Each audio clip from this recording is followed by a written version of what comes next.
Milord, मैं ये साबित कर चुका हूं कि दामिनी एक गिरी हुई गिरे हुए वो लोग होते हैं जो अपने घर में पली हुई लड़की का बलात्कार करते हैं। गिरे हुए वो लोग होते हैं जो अस्पताल में पड़ी लाचार लड़की का खून करवाते हैं। उस लड़की का बलात्कार गुप्ता साहब के घर में नहीं हुआ और ना ही उसका खून हुआ है। उसने आत्महत्या की है और उसके लिए मैं अपने गवाह पेश कर चुका हूं। और मैं उन्हीं गवाहों से कुछ सवाल करना चाहूंगा मिलॉर्ड। Permission granted.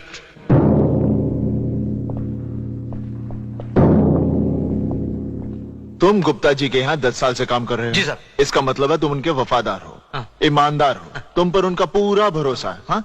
गाड़ियों की पूरी देखभाल भी तुम ही करते हो, जैसे उनकी मरम्मत, उनमें पेट्रोल डलवाना, सब कुछ तुम देखते हो। तो होली के उस दिन जब वो 4 लड़के उर्मी को लेकर गए, तो चड्ढा साहब आप ध्यान दीजिए, तो उस दिन जब वो 4 लड़के उर्मी को लेकर गए तो बहुत परेशान हुए होंगे। तुम्हें ढूंढा होगा गाड़ी के लिए, चाबी के लिए। नहीं साहब, वो जिप्सी की गाड़ी, मेरा मतलब जिप्सी की चाबी मेरे पास नहीं होती सर। तुम्हें कैसे मालूम कि वो जिप्सी में गए?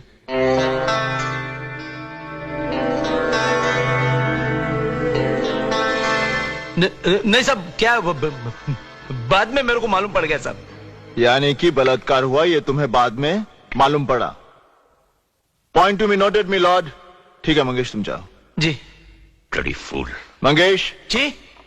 चड्ढा साहब, आप मंगेश को डांटना चाहते होंगे? हाँ? क्या बड़बड़ कर रहे थे तो मैंने सोचा कुछ पूछना चाहते होंगे। नहीं।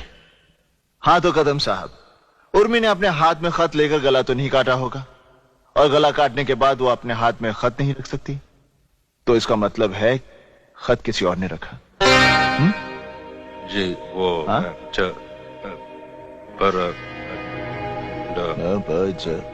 चड्ढा साहब, आपको मबज की भाषा समझ में आती है? खैर, आपको तो वैसे कुछ सुनाई नहीं देता। मिलॉर्ड, सबसे बड़ी बात तो यह है कि उर्मी को लिखना नहीं आता था। उसके राशन कार्ड पर उसका सिग्नेचर नहीं, उसका अंगूठा है। और ये बात शायद उर्मी के कातिल नहीं जानते थे, जैसे कदम साहब और चड्ढा साहब नहीं जानते। क्यों चड्ढा साहब, गलत कह रहा हूं? योर ऑनर, अब मैं दामिनी के पति शेखर गुप्ता को बुलाने की इजाजत चाहूंगा। इजाजत है।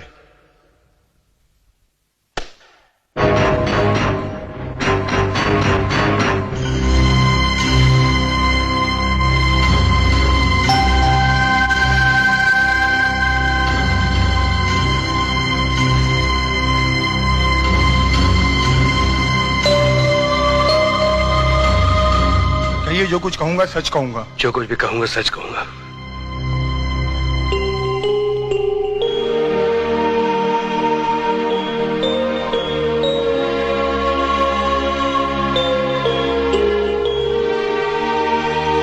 शेखर बाबू, क्या आप अपनी पत्नी से प्यार करते हैं?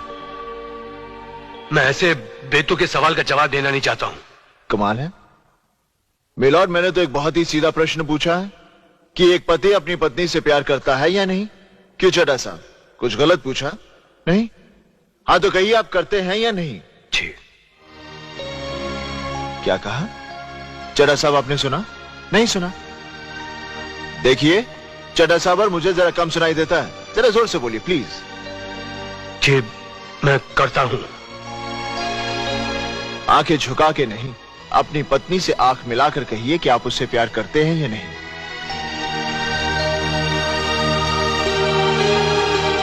यह एक औरत के विश्वास का सवाल है। जी बहुत करता हूं। मिलॉर्ड, शेखर बाबू अपनी पत्नी से बहुत प्यार करते हैं। ये मैंने भी सुना, चड्ढा साहब ने भी सुना, हम सब ने सुना। खैर, ये और बात है कि मुस्कुरा कर भी कह सकते थे। हाँ तो शेखर बाबू, मुझे हैरानी हो रही है कि आप एक ऐसी औरत से प्यार करते हैं जो बददिमाग है, पागल है। एक ऐसी औरत से प्यार करते हैं जो आपके माँ बाप की बेइज्जती करती है। एक ऐसी औरत से प्यार करते हैं जिसने आपके घर की सुख शांति में आग लगा दी, और तो और वो आपसे नहीं आपकी दौलत से प्यार करती है। एक ऐसी औरत जो गुप्ता खानदान की इज्जत को सड़क पर क्या बात कर रहे हो तुम? जो मन में तुम बोल देते हो। ये मैं नहीं कह रहा, ये तो आपके काबिल वकील चड्ढा साहब और आपके घर वालों ने दामिनी पर इल्जाम लगाया। गलत कह रहा हूं? नहीं ना? खैर छोड़िए, मैं भी जानता हूं ये लोग झूठ बोल रहे हैं।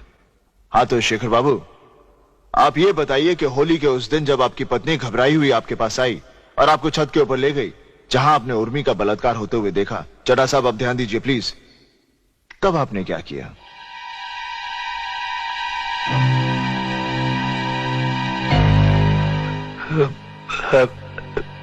ऐसा कुछ नहीं हुआ। क्या? इसका मतलब है दामिनी झूठ बोल रही है? ये तो मैंने नहीं कहा। आपने क्या कहा?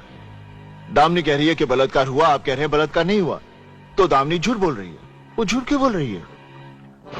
अब वो झूठ क्यों? ऐसा कुछ नहीं हुआ। मैं कह रहा हूं ऐसा कुछ नहीं हुआ। तो इसका मतलब है दामिनी पागल है? बिल्कुल नहीं। चड्ढा साहब, आई एम सॉरी, आप सही कह रहे हैं। दामिनी बद दिमाग है, गिरी हुई औरत है, बिकी हुई औरत है। Stop this bloody nonsense! I am talking sense. Stop it! Stop it!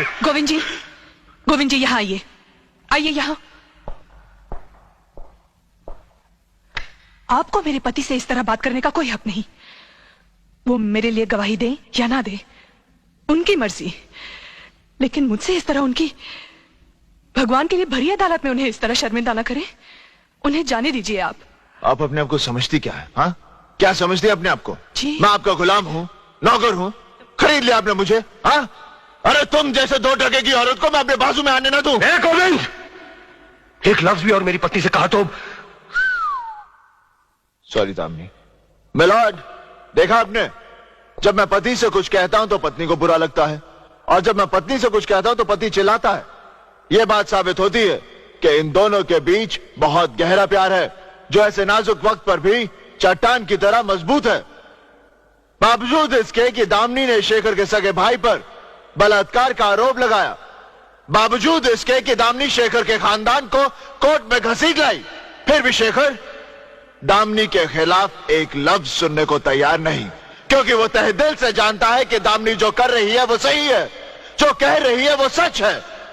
और अब मैं वही सच शेखर बाबू की जुबान से सुनना चाहूंगा। शेखर बाबू, अब मैं आपसे और कोई सवाल नहीं करूंगा।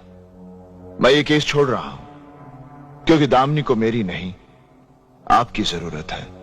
वो आपकी पत्नी है, आप ही उसके सब कुछ है, इसलिए फैसला आपको करना है कि उन 4 अपराधियों को बचाने के लिए आप अपनी मासूम पत्नी को सजा दिलाएंगे। यह फैसला आपको करना है, आपको।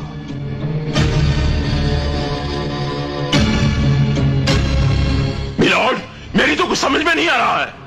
ये पति पत्नी के गहरे प्यार की नुमाइश करके क्या साबित करना चाह रहे हैं? शर्म आनी चाहिए इन्हें कि एक औरत के झूठे जज्बात का सहारा ले रहे हैं। ये चुप है, कानून का दलाल।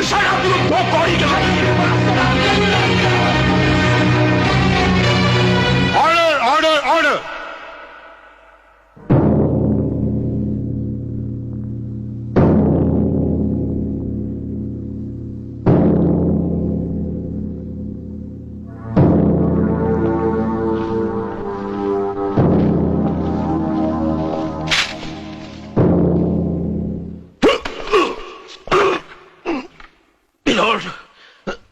सडनली मेरी तबीयत खराब,